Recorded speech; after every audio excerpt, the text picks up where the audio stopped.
Jimi Hendrix was a bluesman, point blank, period. So, one of the things that I wanted to do for all you new viewers that have come on, subscribe to my channel so kindly, is I wanted to dive into his blues catalog a little further. And I also wanted to talk about the significance about his affinity for the blues and where some of these influences and maybe where parts of his journey actually stemmed from. So, the song that I'm going to be reviewing today is called Born Under a Bad Sign. Now, this was an Albert King song that was made famous originally. And from here, Hendrix basically did a compilation album. Some of the songs were recorded independently, but some of them were recorded just for this. And basically, he had, you have some deep cuts in here where he's doing, Born Under a Bad Sign, Bleeding Heart, some of the standards, Catfish Blues. But he also has some of his own. He's got Red House in here. He's got Hear My Train A-Comin'. Born Under a Bad Sign for me is the starting point simply because it ties into Jimmy's origins and the affinity that he had to the blues. So I live here in Nashville, and Jimi Hendrix actually, he played and lived here on Jefferson Street. And this is just after he got out of the 101st Airborne, which is up in Fort Campbell, Kentucky. This is where he met Billy Cox and, kind of had that seed planted. But he came down to Nashville, and he learned how to play guitar from a gentleman named Johnny Jones. Now, this is very significant. Jefferson Street was basically the vibrant African-American community and music scene that was here in Nashville. And it was, James Brown used to play here, Ray Charles. You had all the big bands that would come through, Louis Jordan. It basically was a staple for black business as well as black musicianship. And Hendrix lived here because he knew this is where he would refine his skills. And this is kind of the anchor that he had as he started to move through the Chitlin circuit with a lot of the many acts. And this is before he moved to New York and then goes to London, and the rest is history. But I just feel like this album is so significant here, this compilation album of all the songs that basically influenced him, which are not his own, as well as combining that with the blues standards that he kind of created. Hear My Train A-Comin' is one in Red House. Like, you kind of hear how he was definitely a student, but he was also able to basically translate this over to to such a sacred medium for him.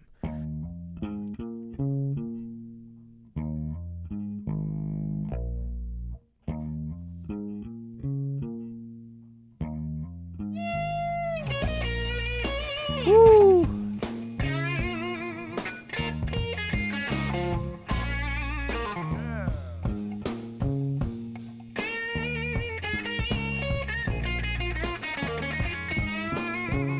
Right off the bat, I mean, the arrangement in itself is so Jimmy. It's like very low down and funky, where the bass line is basically playing the riff that the horns would be playing, and obviously there's no vocals in this version, so it's just Hendrix doing a full-on masterclass of blues guitar playing. And I think this is one of the things that I love about these particular recordings. There are a handful of Jimi Hendrix recordings where I always like to use as an example of how great of a blues player he was. You're going to hear me say this time and time again. He was a blues musician at the core of everything else.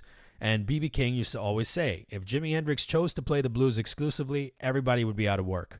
And that is so evident. Like, he had these wonderfully large hands, and he was able to bend the strings very expressively. And you hear it. Even there are some very rare apartment recordings of Hendrix, and, they used to be here on YouTube. I used to dive into them late night back in 2008, 2009. I don't know if they're still around. But you just hear how good he was, where like his tone of just him and like a clean signal Fender Strat. Or you could hear him too, even on an acoustic, he would have that same tone. It was all in his fingers. And just the licks that he has, that he lays down on this song, but even like, for example, Red House at Woodstock, there are very specific performances where I just feel like he captures the essence of being a blues player, and he's so inventive, and the fluidity is something else. Everybody likes to compare him to Stevie Ray Vaughan and say XYZ. I'm sorry, but in my opinion, Hendrix is still better. Stevie Ray was a great Texas blues player. Jimi Hendrix was a great blues player, like all the way across the board. Like, he's so fluid, and he was able to take the blues as a language and just expand that infinitely. So let's keep hearing what he's about to do here.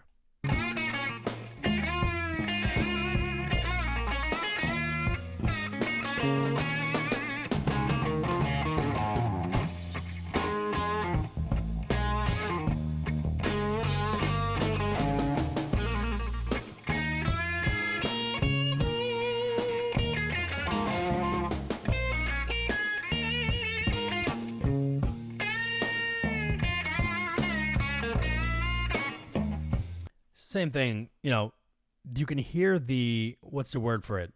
Almost like the vocal diction in his playing. Like it's like a voice. The way, it's very lyrical, the way his bends are and the way that he's expressing himself on the guitar. And I think I always would wonder, and I would always try to interpret, what was he thinking about, or what was coming out of him? What experiences was he thinking about, while he's playing this? Maybe he's not thinking about anything. Maybe it's just more so, hey, you know what? He's in that other place, just kind of playing out of his subconscious. But there's definitely a story. There's got to be a story there, unless this is me just being a nerd, almost kind of like folks that like to interpret Kurt Cobain's lyrics and take it to another place where maybe that's not even what he meant. There's something about Jimmy's playing, though, that I do feel is very intentional, and it comes from a significant place. Always is going to be a mystery to me, but like I said, very, very lyrical.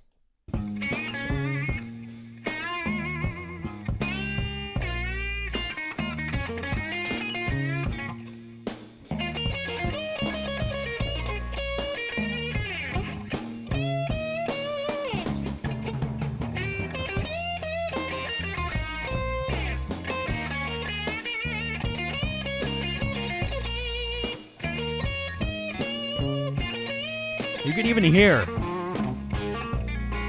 Whew. The bends are so clear and so nothing is approximated here.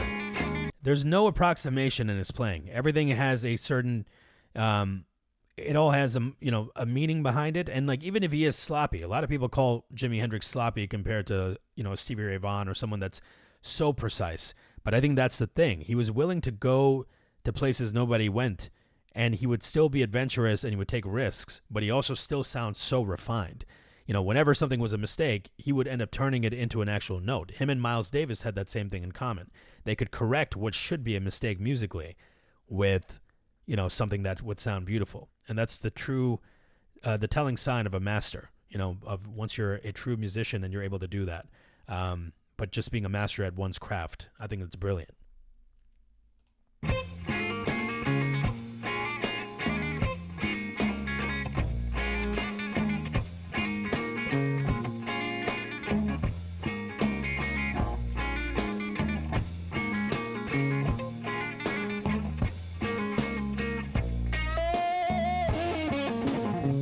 Here come the effects.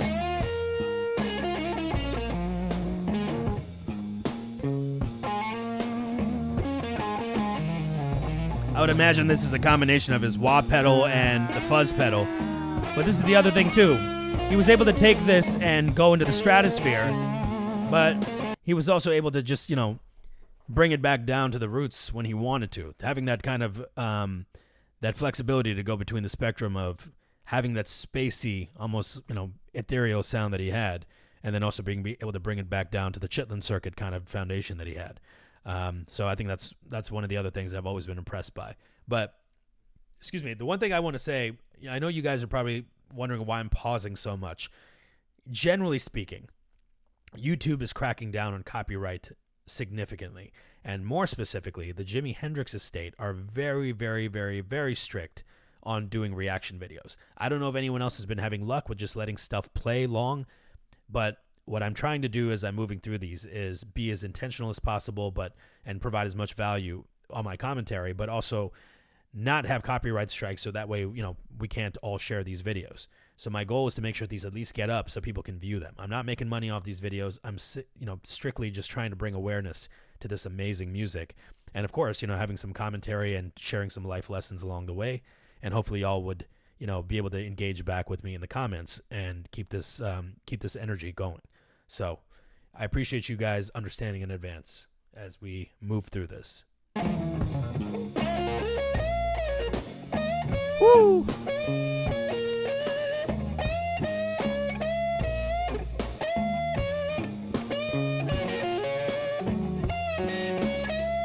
You can hear it. You can hear the tone is... Only he would be able to cut through. Woo!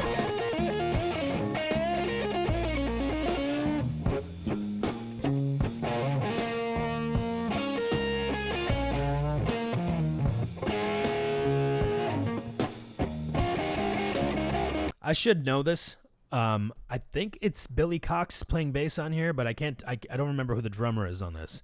Maybe somebody can remind me in the comments below. I don't know if this is Buddy Miles or if it's Mitch Mitchell on this, because it's a compilation album. I've never really looked at the credits, but what a fucking groove! Like, to keep that bass line on its own. I mean, what hell of an arrangement choice. Taking what would be normally the horn section and the main riff of the song and just making that the steady bass line. It adds a really great modern sensibility about the arrangement, and it kind of brings it to the future. I'm sure present day it sounded really hip, but I still think this is timeless. Like, it sounds hipper than some of the stuff that I hear to this day, no matter what genre. So.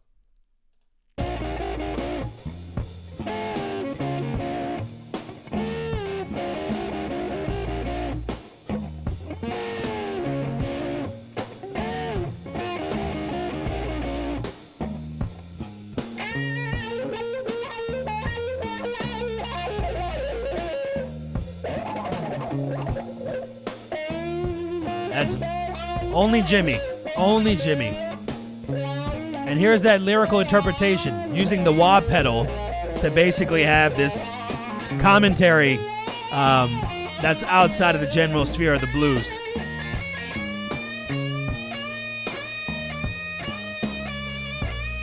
Unbelievable.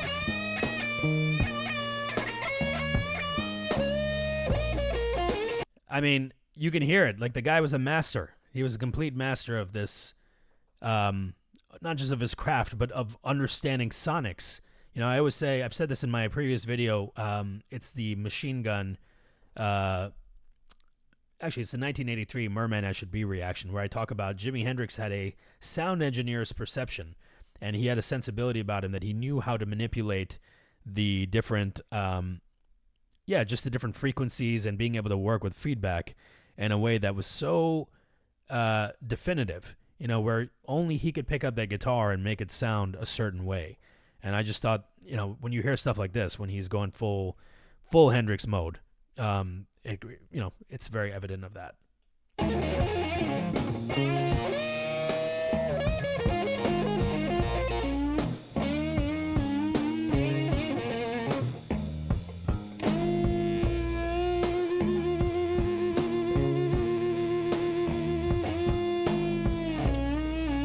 Woo! Here it is. Just sustaining that note. It sounds like complete stream of consciousness just coming out through the guitar. At this point, he's gone. Just locked into that thing.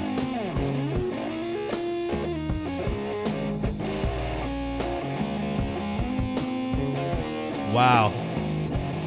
Somebody in the comments let me know below, what do you think his full-on effect signal chain would be, or signal flow would be, for that particular sound?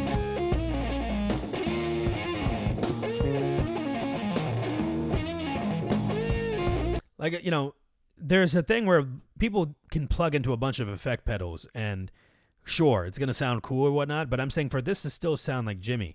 Like, none of us would be able to pick that rig up and still make it the way he did. There's a key story about this with Brian May from Queen. Basically plugs into Jimmy's stack, his whole Marshall stack, and all the basically the rig and whatnot, and it's just complete chaos. And he's not able to basically contain it. And Jimi gets on stage and he plugs in, and it sounds like just the heavens open up. You know what I mean? So it's one of those things where I'm like, I've always been curious. I know what his general signal flow and his general guitar pedal chain is, but for some of these sounds, when he's just, you can tell it's a bit more stripped down than his like live shows or when he goes super psychedelic. I'm still curious to know what he's using to get that tone outside of just, like I mentioned, his hands.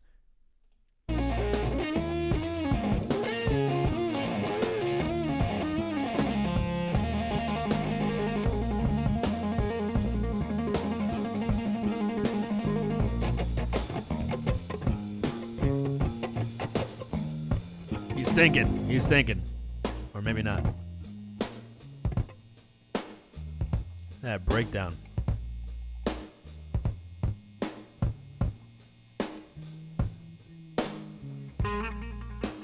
Still going. You know, still talking. If one of you guys, you know, like I mentioned, this is going to be a series. And I feel like the two closest songs on this album are Born Under a Bad Sign and Bleeding Heart as far as arrangement goes. If one of y'all can comment or leave your comments below on which is the next tune you'd like me to review on this album. I am going to be doing the full album, so it's going to be episode by episode. But let me know what song you think makes sense after this one to kind of dive into, because there is a commonality in the tone, not just because it's Jimmy and not just because it's his band, but the fact that there are certain, I don't know if certain songs they recorded the same day where everything sounds like the mic placement is in the same way and whatnot. Like Bleeding Heart sounds like it could be recorded the same day as this. But there's also that brilliant, you know, tune, Once I Had a Woman, like completely gritty Texas blues meets Chicago blues, like, and then it goes into space as Jimmy does. But you guys let me know down below. Let me know what song I should react to next on this album.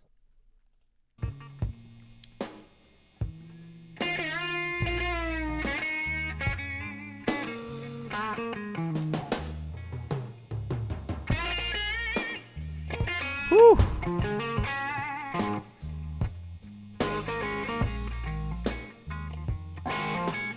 You know, the one thing is, Hendrix and Stevie Ray Vaughan, they do that lick. That is super T-Bone Walker. I mean, if you guys ever listen to a T-Bone Walker playing, like, that is him. That's his sound. And like, it's always amazing to me how these guys were able to personalize their sound with all the different licks that they had from the different blues players. I think that's the biggest mystery to me from Jimmy, that he did it in such a short amount of time. Stevie Ray Vaughan as well, but Stevie Ray Vaughan was very precise in his playing. Like, you can kind of hear when he plays, it's very refined. Hendrix had that fluidity. Like I said, like, there was never a thing where he played the same thing twice, but the licks still had so much soul. They had so much depth and phrasing. Almost like if you hear Ray Charles on a piano, when he plays a blues lick or a gospel lick, you hear a lot of these, you know, hip piano players afterwards, like an Oscar Peterson or anyone else that can, and even, you know, Robert Glasper, if you're talking modern day and age, they're able to play those licks, but it's not going to sound like Ray. He just had this very deep, muddy tone, and like, I guess that's what it is. It's the mud. It's the grit. You know, there's that thing that Hendrix says, you know, the blues is easy to play but hard to feel, and he had the feel. So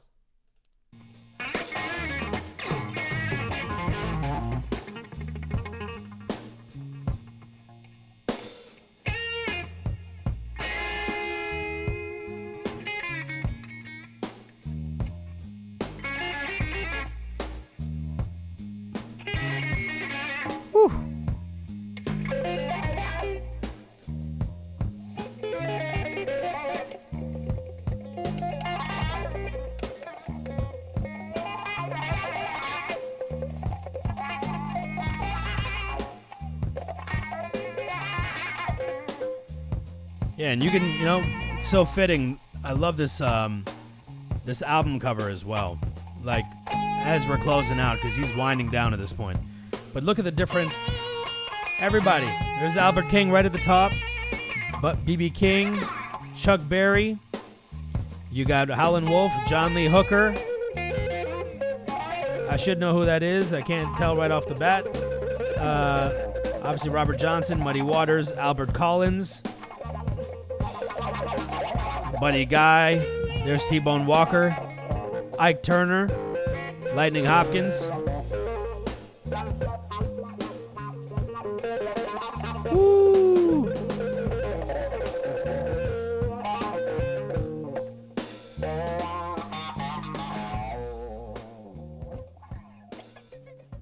Unbelievable. Son House, Elmore James, Freddie King. Yeah, guys. I mean, it makes sense why Jimmy was Jimmy. I mean, like, this is it. This is the core foundation of this man's sound, is blues music. And, you know, it makes sense. The guy grew up parallel culturally to what was kind of happening after that main generation of the foundation of the blues. So after Muddy Waters, after the Elmore James, after the Howlin' Wolf, like the very next generation is Jimi Hendrix. And that's why I think a lot of people write him off as like this rock guitar player. They write him off as a psychedelic guitar player. The guy was a blues musician through and through. And I think that was his main takeaway from life. You know, he learned how to play the blues, and he learned how to play them really well. So as I mentioned, guys, please let me know in the comments below what the next song on this album, that's Jimi Hendrix Blues, you think I should react to. And if you have stayed until this long, you know, I think you have enjoyed at least this general format. So please do hit like and subscribe, so that way you can tune into the next episode. And like, you know, typical to my similar to my other videos, I'm creating an archive for all of us to enjoy these legendary musical moments and have a conversation about them. So follow along, and I look forward to seeing y'all very soon. Thank you.